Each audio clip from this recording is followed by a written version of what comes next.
His fingers dug into her hip as he pinned her against the walk-in freezer door, his breath hot against her neck. You think you can smile at him like that and I'll just stand by and watch? Andrew's voice was pure venom, and Megan felt fear and something darker coil in her stomach. You're mine, Megan. The sooner you accept that, the easier this gets. But I'm getting ahead of myself. Let me tell you how we got here, and I promise this story will take you places you won't forget. Before we dive in, though, if you love stories that push boundaries and make your heart race, hit that subscribe button. It genuinely helps this channel grow, and your support means the world. A like would be amazing too. Now let's get into this. Megan Torres learned early that survival meant staying small. 24 years of bouncing between foster homes taught her that being noticed meant being hurt. So when she landed the job at Aurelius, the most exclusive restaurant in the city, she perfected the art of invisible service. Smile politely, move efficiently, never make eye contact long enough to be remembered. Andrew Hale didn't do invisible.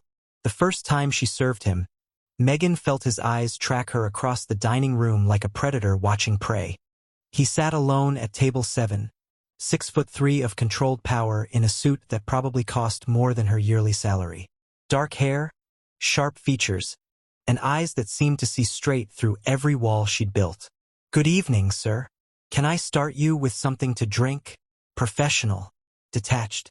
Look at me. The command made her spine stiffen, but she kept her eyes on her notepad. Of course, sir. What would you like? His hand shot out, fingers closing around her wrist. Not painful, but firm enough to make her pulse spike. I said, look at me. Megan's eyes snapped to his, and she immediately wished they hadn't.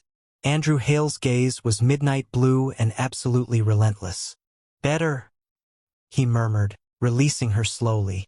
McAllen, 25. Neat. And Megan. He'd read her name tag. Stop calling me sir. It's Andrew. That wouldn't be appropriate, Mr. Hale. His smile was dangerous. Nothing about what I'm thinking is appropriate. Get used to it. When he left 3 hours later, there was a $1,000 bill under his empty glass and a note in sharp handwriting. Dinner tomorrow, 8 p.m. Don't make me come find you. Megan threw the note away and pocketed the money. But the next evening, Marcus, the floor manager, was waiting with an envelope. Mr. Hale called, said to give you the night off. Paid. Marcus's expression was unreadable. Said a car will pick you up at 7:30. I didn't agree to anything. Megan, Andrew Hale owns a third of this city. When he makes a request, it's not really a request. Don't make waves that'll drown the rest of us. The town car arrived exactly on time. Megan sat in her tiny apartment, staring at it through her window, telling herself she could just not go. Her phone buzzed. Unknown number. The longer you make my driver wait, the more I'll assume you need convincing. And trust me, Megan, you don't want me to come convince you. Her hands shook as she typed back. This is coercion. This is inevitability. Get in the car. She should have called the police. Should have blocked the number. Should have done anything except put on her only decent dress and walk downstairs. The restaurant was closed when they arrived, every table empty except one in the center, lit by candles. You came. Andrew stood, pulling out her chair. Did I have a choice? Everyone has choices. You chose to get in the car. You chose to walk through that door. He sat across from her. You're choosing to stay. Why me? The question burst out. You could have anyone. I don't want anyone. I want you. He leaned forward. I know you take the bus 3 hours round trip because you can't afford a car. I know you work doubles every weekend and still barely make rent. I know you're taking online classes in accounting. I know you haven't been to a doctor in 2 years. I slid down Megan's spine. You've been investigating me? I've been learning about you. There's a difference. That's stalking, Andrew. Is it? Or is it the first time in your life someone's actually paid attention? His eyes held hers. I know about the foster care. 7 homes. Never adopted. I know what it's like to be unwanted, Megan. My father threw me out at 16. I built everything from nothing, just like you're trying to do. The difference is, I'm offering you a shortcut. I don't want your money. I'm not offering money. I'm offering myself. I haven't been able to think about anything but you for 3 weeks. I've canceled meetings, ignored deals, lost sleep. His hand captured hers across the table. I want you, Megan. In my bed, in my life, in every way possible. And I don't take no for an answer when I know what I want. That's not how consent works.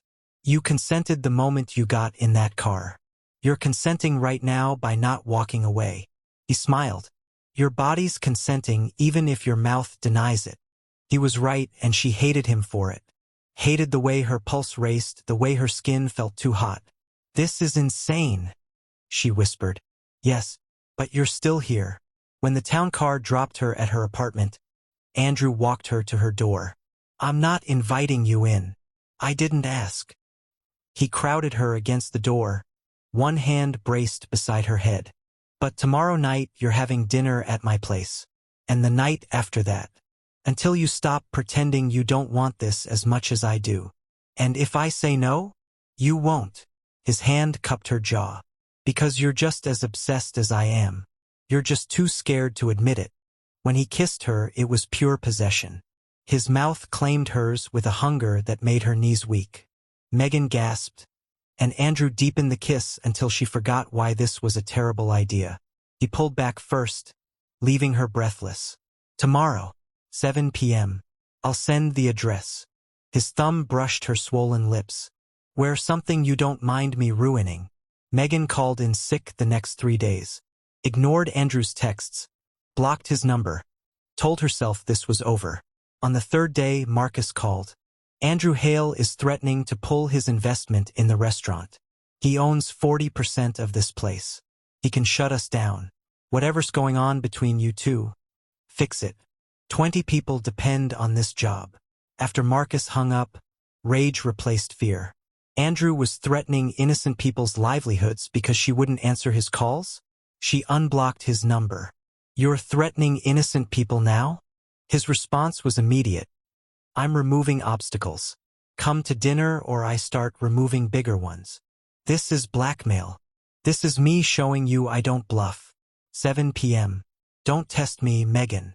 She went. Not because she wanted to or so she told herself, but because 20 people didn't deserve to suffer.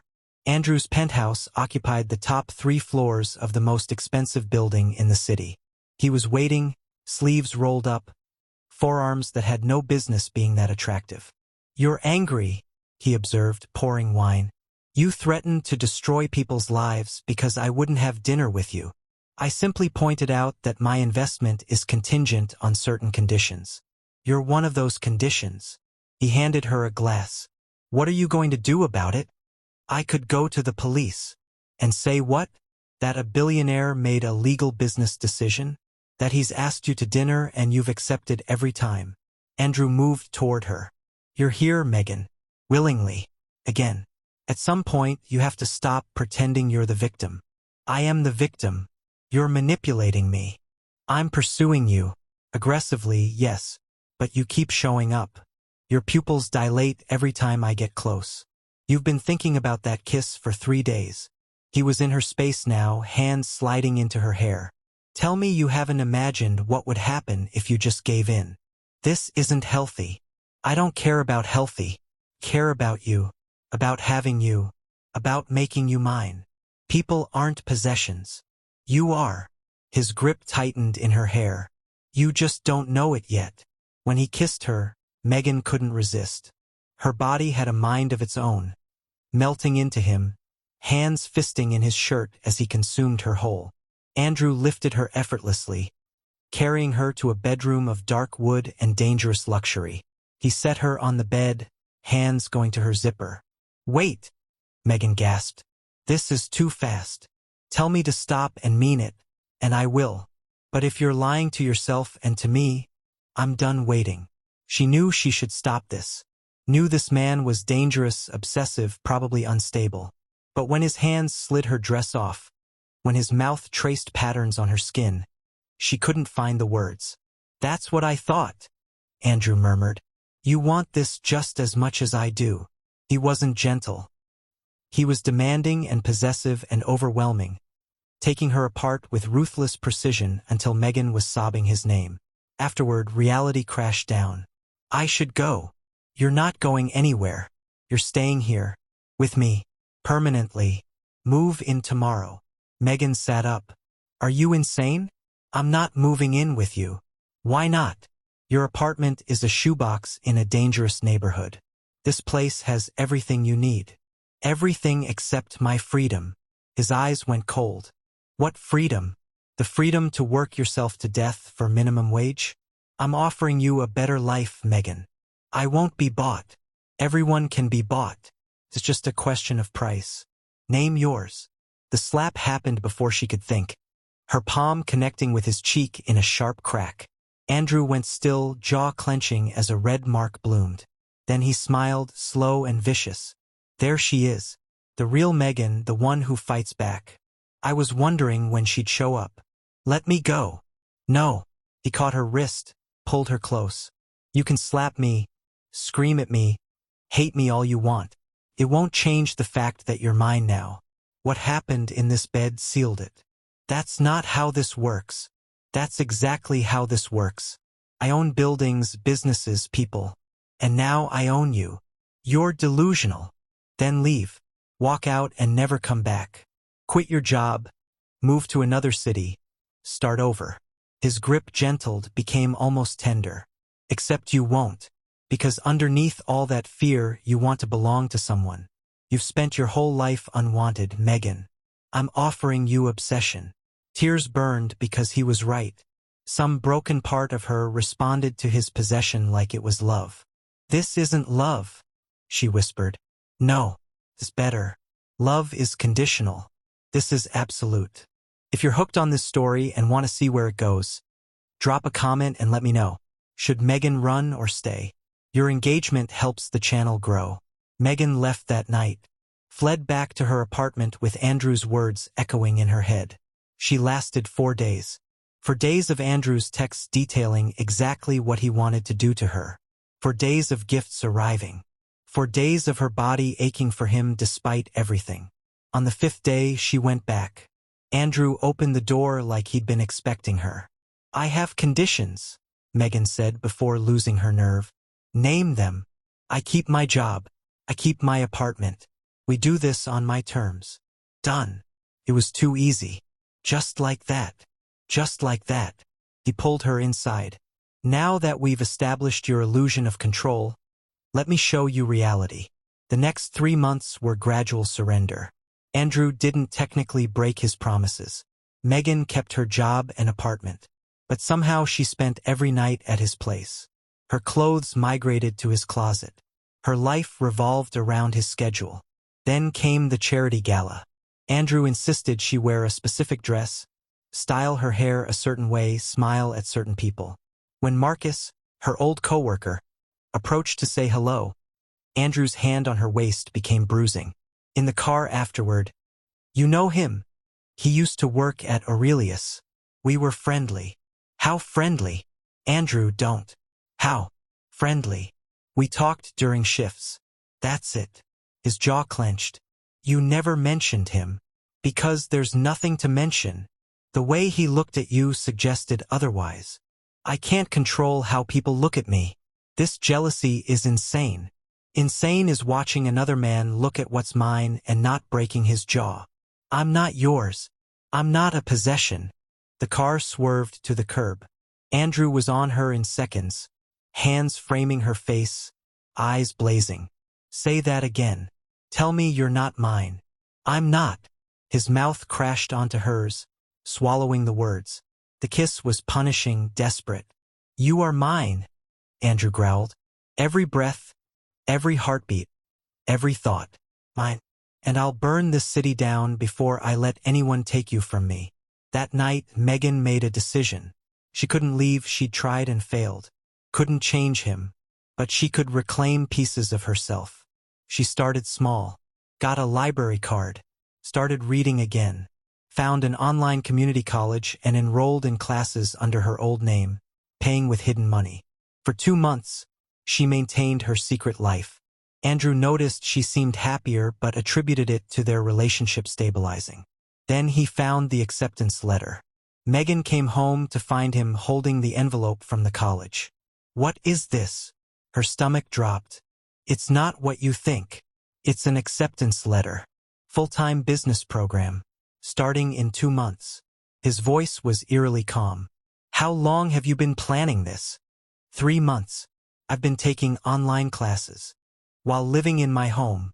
Sleeping in my bed." He laughed. Broken. "Did you think I wouldn't find out? I wasn't pulling away. I was trying to keep myself. By lying to me. By sneaking around. Because this is what you do. You control everything.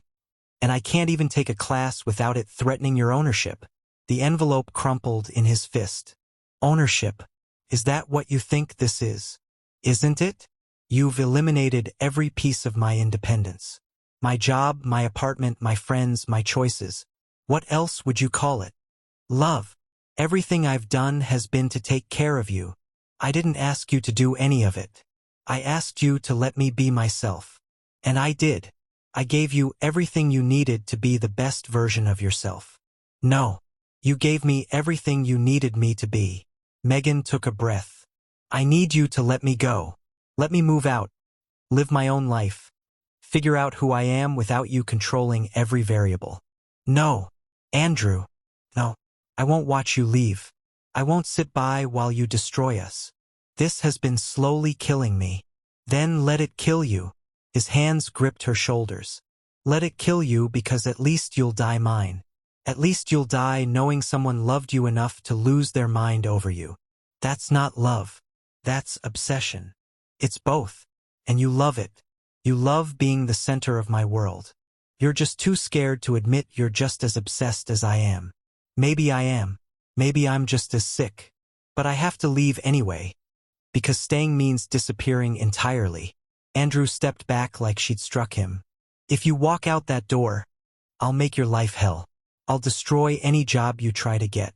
I'll ruin any relationship you try to build. Then I guess I'll spend my life in hell. But at least it'll be my hell, not yours." She left that night with 1 suitcase and hidden money. Got a motel room across the city. Blocked Andrew's number. For a week, silence. Then the flowers started. Hundreds of them. Then gifts. Then messages slipped under her door. "I'm waiting. You'll come back. You're mine forever." Megan got a restraining order.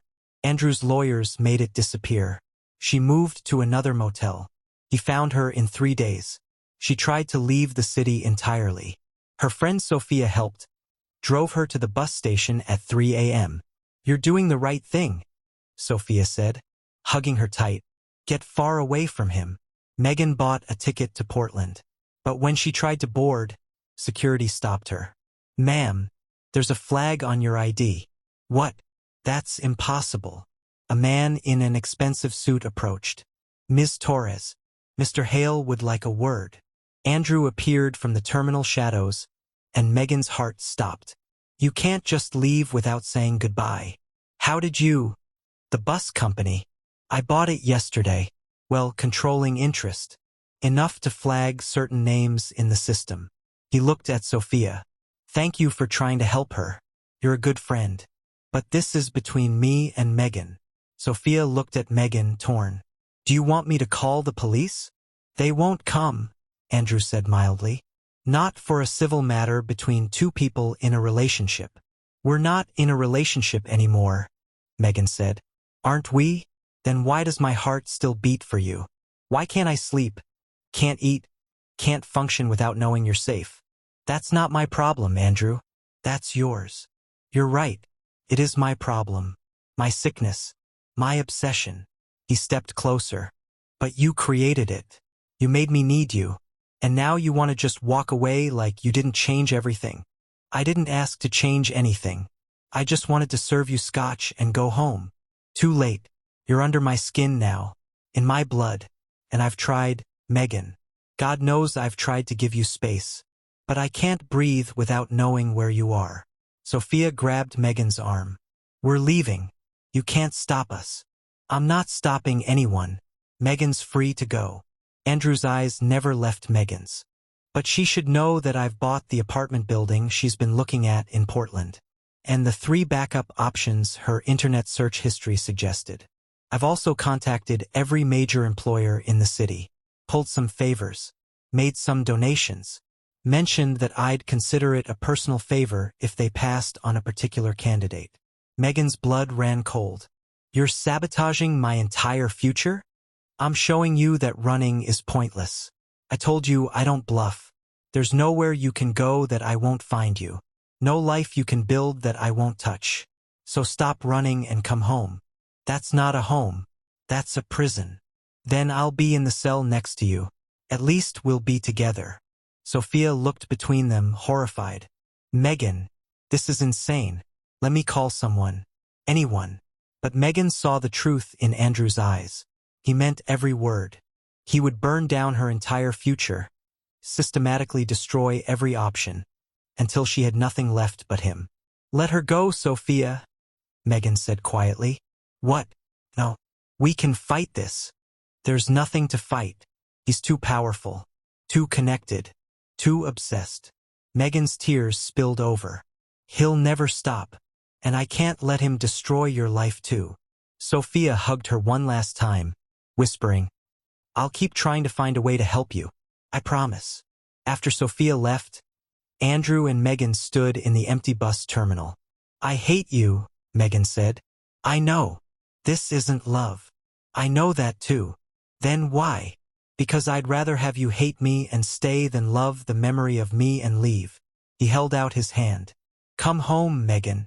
She stared at his hand, at the choice that wasn't really a choice, at the future she'd wanted slipping away, at the man who'd systematically dismantled every escape route. And she took his hand, because what else could she do? Fight a billionaire with unlimited resources and no moral boundaries? Spend her life running, always looking over her shoulder, watching every opportunity turn to ash? Or surrender, accept the cage, learn to breathe in captivity? Things have to change, she said as they walked to his car. If I'm staying, things have to actually change. Name your terms. Real therapy, for both of us. Someone who won't let you fire them. Done. I finish school. My way. My pace. You don't interfere. Done. And you give me one space that's mine. One room in that penthouse that you don't enter without permission. Where I can be alone when I need to breathe. Andrew was quiet for a moment. That's asking me to give you a place to hide from me in my own home. That's asking you to give me a sliver of autonomy in a relationship where I have none. If you want me to survive this, I need that. Okay, you get your room. The concession should have felt like victory. Instead, it felt like negotiating the terms of her own imprisonment. 2 years later, Megan stood in her room, the one space Andrew had honored his promise about, and stared at her diploma. Bachelor's in Business Administration. She'd finished. Despite everything, she'd finished. Andrew knocked on the doorframe. He never entered without permission anymore. That much had changed. Congratulations, he said, and there was genuine pride in his voice. Thank you. I have something for you. He held out a folder. Inside was a business proposal. A consulting firm properly funded with her name as CEO. Real clients, real work, real autonomy. What is this? Your graduation present. You wanted something that's yours. This is yours. I'm an investor, not an owner. You run it however you want.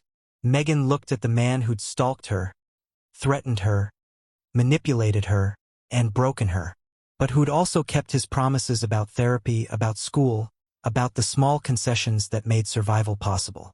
Why? She asked. Why give me this? Because my therapist is right about some things. I can't own you completely. I can only love you and hope you choose to stay. He leaned against the doorframe. I'm still sick, Megan. Still obsessed. Still would burn the world down if you tried to leave. But I'm trying to build you a world worth staying in instead of just destroying every exit. That's still messed up. I know, but it's growth. For me, anyway. Megan set the folder down, crossed to him. Andrew's arms came around her immediately, and she let herself sink into the familiar warmth. I have conditions, she said against his chest. Always. I hire my own staff. You don't vet them, don't investigate them, don't interfere. Agreed. And if this works, if this company succeeds, you let me have that. You let me have something I built, not something you gave me. I can do that. Can you? Really? Can you watch me succeed and not need to control it? Andrew was quiet for a long moment. I don't know, but I'll try. That's all I can promise. That I'll try. It wasn't enough. It would never be enough. But it was something. And maybe that's all broken people could offer each other. The promise to try, to keep trying, to build something functional from fundamentally dysfunctional parts. Megan pulled back, looked up at him. I love you. I shouldn't, but I do. I love you too. Obsessively. Unhealthily. Completely. We're a mess. We're our mess. Andrew kissed her forehead. And I'll spend the rest of my life making sure it's a beautiful mess. 5 years later, Megan's consulting firm employed 30 people. She had her own office downtown, separate from Andrew's empire. They'd bought a house in the suburbs, her choice, her negotiations with the realtor, though Andrew's money had sealed the deal. They were married now. Small ceremony, just a few friends. Sophia had been her maid of honor, still wary of Andrew but acknowledging he'd changed. Or at least was changing. It was a process. Mommy, watch me. Their daughter, Elena, called from the swing set Andrew had built in their backyard. Megan watched her 4-year-old daughter swing higher, fearless in a way Megan had never been. Andrew came up behind her, arms sliding around her waist. She's got your determination. And your complete lack of fear. That's not a bad combination. Megan leaned back into him. Do you ever regret it? How we started. Every day. I regret scaring you, controlling you, making you feel trapped. His arms tightened. But I don't regret fighting for you, even if I fought dirty. That's honest, at least. We promised each other honesty, even when it's ugly. Elena ran over, demanding Andrew push her higher on the swings. As Megan watched her husband, her complicated, obsessive, deeply flawed husband, play with their daughter, she thought about the girl she'd been 7 years ago, the waitress who'd wanted nothing more than to be invisible. She'd never be invisible now. For better or worse, Andrew had made sure of that. But somewhere along the way, between therapy sessions and hard conversations and painful growth, they'd built something real from the ashes of something toxic. It wasn't perfect. It was barely functional some days. But it was theirs. The billionaire who refused to walk away from the waitress he loved. And the waitress who learned that sometimes surrender isn't defeat. Sometimes it's the beginning of a different kind of fight.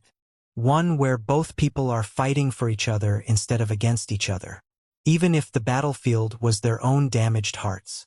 If this story resonated with you, I'd love to hear your thoughts in the comments. Was this love, obsession, or something in between? Hit that like button and subscribe for more intense, emotional stories. Your support truly means everything to this channel. Thanks for being here, and I'll see you in the next one.